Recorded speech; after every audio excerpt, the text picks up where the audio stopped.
പ്രധാനപ്പെട്ട ഒരു വാർത്തയിലേക്കാണ്. മാസപ്പടി കേസിൽ മുഖ്യമന്ത്രിയുടെ മകൾ വീണ വിജയനെ പ്രതിയേർത്ത് SFIOയുടെ കുറ്റപത്രം. സേവനം നൽകാതെ 2.7 കോടി രൂപ വീണ വിജയൻ കൈപ്പറ്റിയെന്നാണ് SFIOയുടെ കണ്ടെത്തൽ. വീണയ്ക്ക് പുറമെ എക്സാലോജിക്, CMRL, ശശിധരൻ കർത്ത, എംപവർ ഇന്ത്യ എന്നീ കമ്പനികളും പ്രതികളാണ്. കേസിൽ കേന്ദ്ര കമ്പനികാര്യ മന്ത്രാലയം പ്രോസിക്യൂഷൻ നടപടികൾക്ക് അനുമതി നൽകി. വളരെ പ്രധാനപ്പെട്ട ഒരു വാർത്തയാണ്. നമുക്കറിയാം, ഈ വിഷയത്തിൽ മനു ഭരത് ഏറ്റവും പുതിയ വിവരങ്ങളുമായി ചേരുകയാണ്. മനു, കഴിഞ്ഞ ദിവസമാണ് വിജിലൻസ് കോടതിയുടെ അനുമതി ഇല്ലാതിരുന്നത് ഇതുമായി ബന്ധപ്പെട്ട്, പ്രോസിക്യൂഷനുമായി ബന്ധപ്പെട്ട്. അത് ഇത്തരത്തിൽ വലിയ ആഘോഷമായിരുന്നു CPM ഹാൻഡിലുകൾക്ക്. ഇപ്പോൾ രാജ്യത്തെ ഏറ്റവും വലിയ ഒരു ഏജൻസിയാണ് ഇത്തരത്തിൽ പ്രോസിക്യൂഷന് തുടക്കമിടുന്നത്. എന്താണ് മനസ്സിലാക്കേണ്ടത്? രഞ്ജിത്ത്, ഈ മാസപ്പടി കേസിൽ മുഖ്യമന്ത്രിയുടെ മകൾ വീണ വിജയനെ പ്രതി ചേർത്ത് SFIO കുറ്റപത്രം നൽകിയിരിക്കുന്നു. സേവനം നൽകാതെ 1.7 കോടി രൂപ വീണ വിജയൻ കൈപ്പറ്റിയെന്ന കണ്ടെത്തൽ നേരത്തെ ഉണ്ടായിരുന്നു. വീണയ്ക്ക് പുറമെ എക്സാലോജിക്, അതുപോലെ CMRL, ശശിധരൻ കർത്ത, എംപവർ ഇന്ത്യ കമ്പനിയുമാണ് കേസിലെ മറ്റ് പ്രതികളായി വന്നിട്ടുള്ളത്. കേസിൽ കേന്ദ്ര കമ്പനികാര്യ മന്ത്രാലയം പ്രോസിക്യൂഷൻ നടപടികൾക്ക് അനുമതി നൽകിയിരിക്കുന്നു എന്ന വിവരങ്ങളും പുറത്തു വരികയാണ്. മാസപ്പടി കേസ് നമുക്കറിയാം, കേരളത്തെ അങ്ങേയറ്റം പിടിച്ചുകുലുക്കിയ ഒരു വിവാദമാണ് എന്ന കാര്യത്തിൽ ആർക്കും തർക്കമുണ്ടാവില്ല. വീണ വിജയന് അതിൽ പ്രതി ചേർത്തിപ്പോൾ കുറ്റപത്രം നൽകിയിരിക്കുന്നു എന്നതാണ് ഏറ്റവും പുതിയ വാർത്ത. 10 വർഷത്തെ തടവ് വരെ കിട്ടാൻ സാധ്യതയുള്ള ഒരു കുറ്റമാണ് ചുമർത്തിയിരിക്കുന്നത് എന്നതും ശ്രദ്ധേയമാണ്.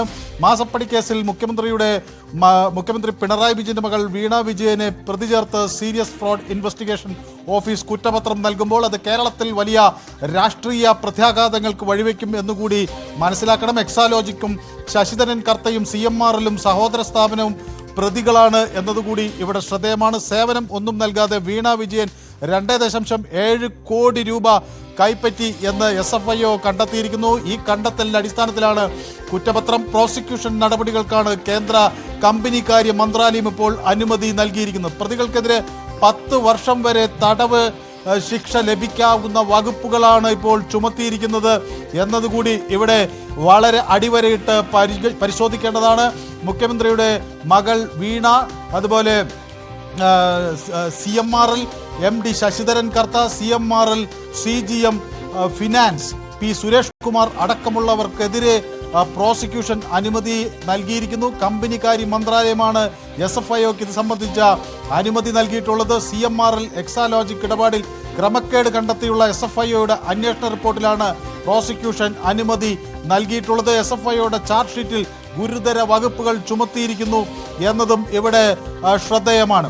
ശശിധരൻ കർത്തയുടെ ഭാര്യയാണ് എംപവർ ഇന്ത്യയുടെ ഡയറക്ടർ. ഷോൺ ജോർജ് ടെലിഫോൺ ലൈനിലുണ്ട്. ഷോണ്, ഏറ്റവും പ്രധാനപ്പെട്ട വിവരമാണ് ഇപ്പോൾ പുറത്തുവരുന്നത്. വീണ വിജയൻ പ്രതിയാകുന്നു. എന്ത് പ്രത്യാഘാതമാണ്? ഇതുമായി ബന്ധപ്പെട്ട് എന്തൊക്കെ നടപടികൾ ഇനി പുരോഗമിക്കാനുണ്ട്? ഇതുമായി ബന്ധപ്പെട്ട് പ്രോസിക്യൂഷൻ അനുമതി ഇപ്പോൾ ലഭ്യമായിരിക്കുകയാണ്. ഇന്ന് ഡൽഹി ഹൈക്കോടതിയിൽ ഈ കേസ് പരിഗണിച്ചു. ഈ കേസ് തടസ്സപ്പെടാൻ ആവശ്യപ്പെട്ടുകൊണ്ട് സ്റ്റേ അവർ ചോദിച്ചു, പക്ഷേ കോടതി അതിന് അനുവദിച്ചില്ല. കേസുമായി മുമ്പോട്ട് പോകാനുള്ള അനുമതി SFIക്ക് ലഭിച്ചു. അതിന്റെ അടിസ്ഥാനത്തിൽ തന്നെയാണ് ഇപ്പോൾ ഈ പ്രോസിക്യൂഷൻ അനുമതി ലഭിച്ചിട്ടുള്ളത്.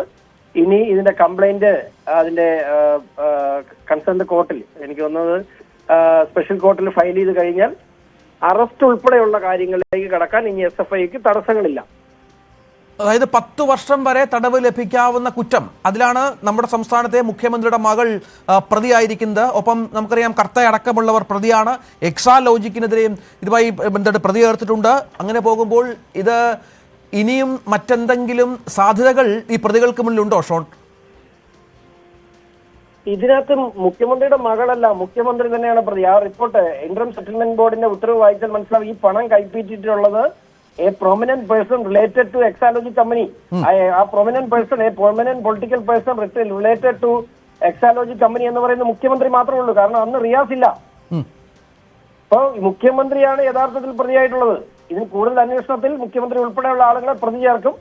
ആ സാഹചര്യം ഉണ്ടാകാതിരിക്കുന്നതിന് ആണ് നല്ലത് എത്രയും പെട്ടെന്ന് മുഖ്യമന്ത്രി ഒരു നിമിഷം പോലും വൈകാതെ രാജിവെക്കണം. കാരണം ഇത് വ്യക്തമായ കേരളത്തിന്റെ ചരിത്രത്തിൽ ഇത്രയും വ്യക്തമായ ഒരു അഴിമതി കഥ ഉണ്ടായിട്ടില്ല.